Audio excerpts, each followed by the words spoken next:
Hello, hello. I am the Downsizing Diva, and I was just thinking, am I ready to date after losing weight? I don't know. I don't know, but I think I'm ready. I think I'm ready. If it's hard to date when you have a ton of confidence, no issues with weight, no struggles with self-esteem, just imagine how tough it is if you have all those things going on and you're trying to date. So I want to tell you, I don't have low self esteem. I don't have a lack of confidence, but I could be more confident, if that makes sense. I just think it's going to be a struggle out here dating. I am 52. That makes it a little bit more challenging because at this age, you would think most men in my age range would already be settled, but we know that's not true. I'm a single mom of a 7-year-old.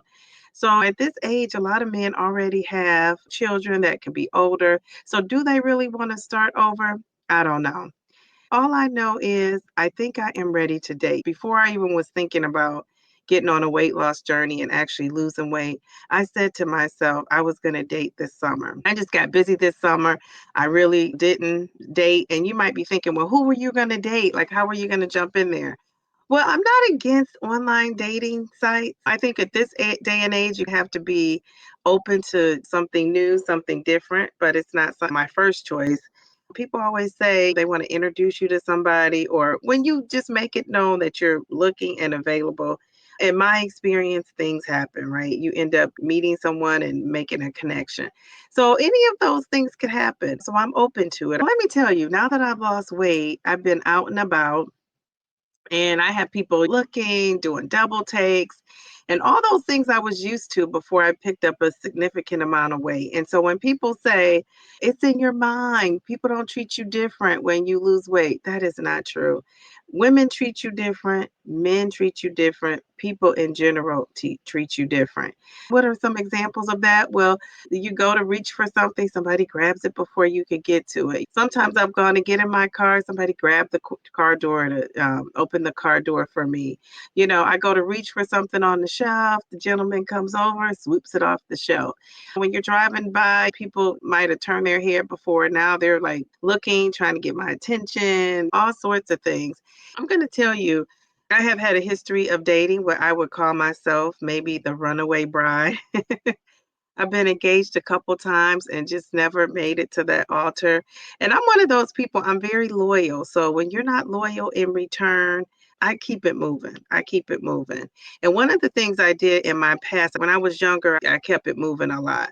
When I got older, I started giving people more of a chance because I think I'm feeling like, oh, the pinkies are slim. There's not going to be a lot of people out here today. I was giving people a chance, a second and third chance, even that didn't deserve a second or a third chance.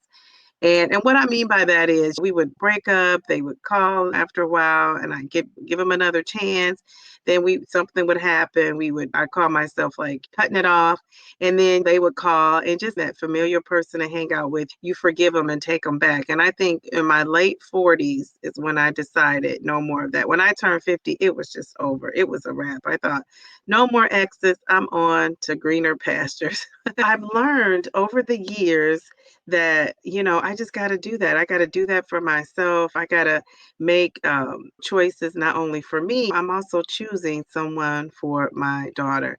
When you're a plus size woman dating, now this is not coming from me, this is coming from male friends that I have that have told me a lot of times guys date a plus size woman and they just want to keep her hidden. They don't want to be out and about with her. They don't want to be taking her out around their friends and family. So if I ever had a guy who I thought treated me like that, I treated him like that.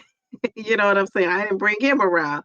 I didn't do things out and about with him. I just kept it on the low too. So we were both doing that. As I got older, I thought I just have some expectations. I don't care what size I am. You're going to meet these expectations or we're just not going to hang out. And so as a result, I'm not really dating a lot because I'm not really putting up with a lot. And when you don't put up with a lot, your pickings are slim. And I will share, there was this guy that I met through a friend, and he was such a nice guy. He was such a nice guy. And I'm going to tell you at the end what was the turnoff with this guy. but he was so sweet to me. He would call me and say, "Meet me at the gas station. What are you doing? I could be out and about driving." I come to the gas station and he would say, "I'm going to fill up your car for the week." I thought that was very sweet. Another thing he would do, if I would say, "I'm going out with my friends, we're hanging out," I would get home from work and in my mailbox there would be money where he would leave a little note and say, "I'm paying for you and your friends to go out." He knew my trash day and he would come over and offer to take out the trash. And then another thing he did that I thought was so thoughtful is my dad would cut my grass. And when my dad would go out of town, I didn't have anybody to cut my grass. And so I was going to hire somebody. I think I had gone out of town and my grass had gotten a little bit too high. And in my neighborhood, you'll get a notice that says you got to cut your grass or they will cut it and you will pay for it. I got home from work or wherever I was at, and my grass had been cut. And I was like, "Who cut my grass?" I'm calling around asking, "Did you cut my grass? Do you know somebody that cut my grass?" I'm checking with the neighbor. And come to find out, he ended up calling me saying, "I know how you like your grass to look, and I just couldn't let another day go by. I cut the grass." He would do sweet things like that all the time. And you might be thinking, why aren't you married to this guy? But he had some other things going on that I just didn't like. He was an entrepreneur. He's always going to have his own business. Right now, I think he does what AAA does. He has his own business where he comes and he'll help people when they're locked out of their house or their car. He just treated me like a queen. One of the things he called me was Miss Shay. And so I laugh because I don't want a guy that's calling me miss anything. I just think it sounded like he said he called me that because he really respected me, but for some reason for me it just made me feel, I don't know if it made me feel old or if it made me feel it just wasn't like a turn on. You know what I'm saying? He was married before, and I heard that he had started hanging out with his ex-wife again. She had some, deaths in her family, and he was there supporting her. But I just thought it was all too messy. That whole situation just turned me off, and so I was out of there. And a long story short, I don't think that there was really anything that happened with the ex, but it just didn't sit right with me, if you know what I'm saying. He calls me still to this day, checks on me, see how I'm doing, see what's going on. And I don't really tell him much that's going on with me because I don't want him seeing where I'm at or hearing where I'm at and popping up to see if I need anything. I just want to cut ties. Now, all this happened when I was plus size. If you are dating out there and you are a woman on a weight loss journey, I would say if you're feeling down on yourself and not confident, I think don't date because you need confidence. And I've been hearing from a lot of women who are on a weight loss journey and losing weight, they're not there yet. I was hearing women say that they're married and they were saying they don't really feel comfortable with their husband seeing their body. That just made me think because I thought, if you're not comfortable with your husband seeing your body, how would you survive being single out here dating? It got me thinking, am I that confident with myself?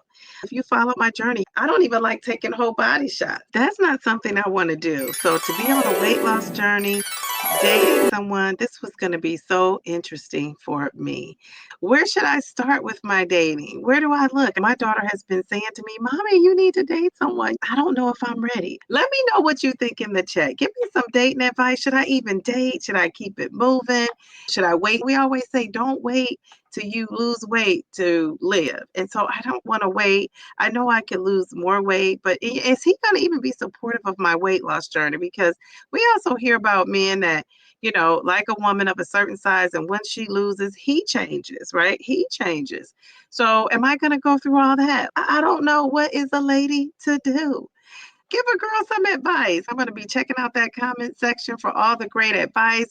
I want advice from the married ladies losing weight, from the single ladies losing weight. If there are some good men out there, leave a comment, but make it appropriate.